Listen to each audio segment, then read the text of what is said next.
We'll now take a look at Theorem 2.15. These are some of the properties of infinite limits.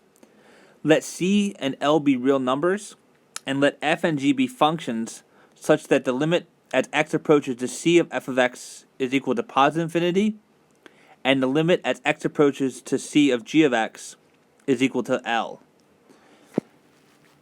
We have the following sum or difference. Because f of x is approaching to infinity, while g of x is approaching to L, whether you add or subtract something small, something finite, which is L, to a thing that's becoming unbounded, the overall result will still become unbounded. So the limit of that sum or difference will approach infinity.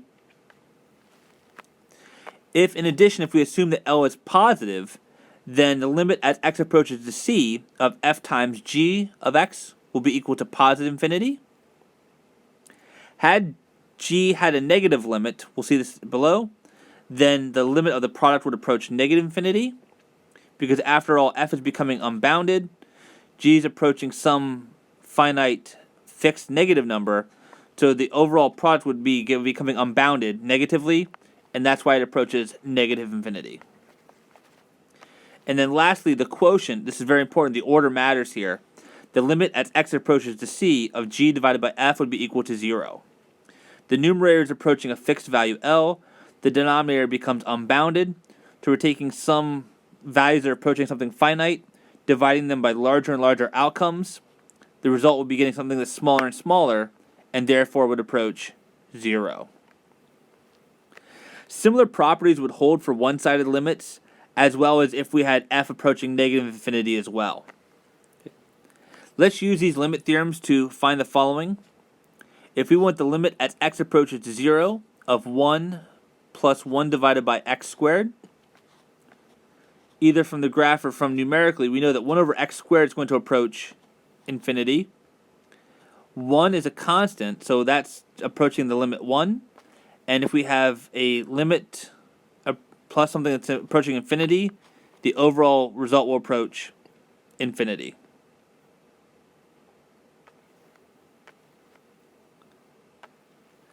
If we look at the next one, the limit as x approaches to 1 from the left of the cotangent pi x, the numerator is approaching a fixed value. So when the numerator approaches 1 from the left, x squared plus 1 is going to approach the finite value 2. As x approaches 1 from the left for the cotangent of pi x, if you wanted to see the graph of this thing, the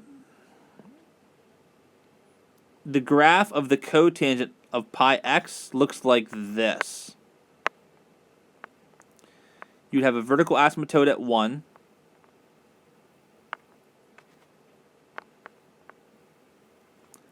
And it looks like that. So as we approach 1 coming in from the left-hand side, if we approach 1 from the left, the cotangent of x is approaching negative infinity. Okay.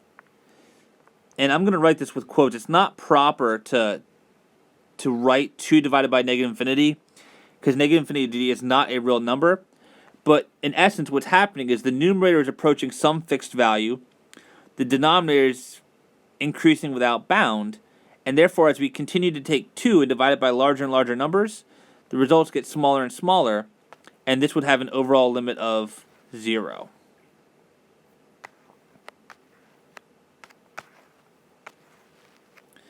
The limit as x approaches 0 from the right, this one you could probably do very easily just by knowing the graph of ln.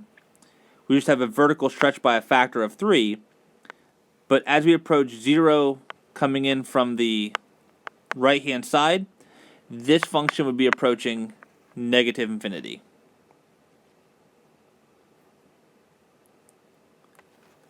And then we have one more, the limit as x approaches 0 from the left. X squared would approach 0 squared, which is 0. 1 over x, if you remember the graph of 1 over x, as x approaches 0 from the left, 1 over x is going to approach negative infinity. And if we have something that's approaching 0, and if we're adding to it something that's approaching negative infinity, again, we shouldn't really write this, but you can kind of intuitively think of it in your head. It's going to be approaching negative infinity.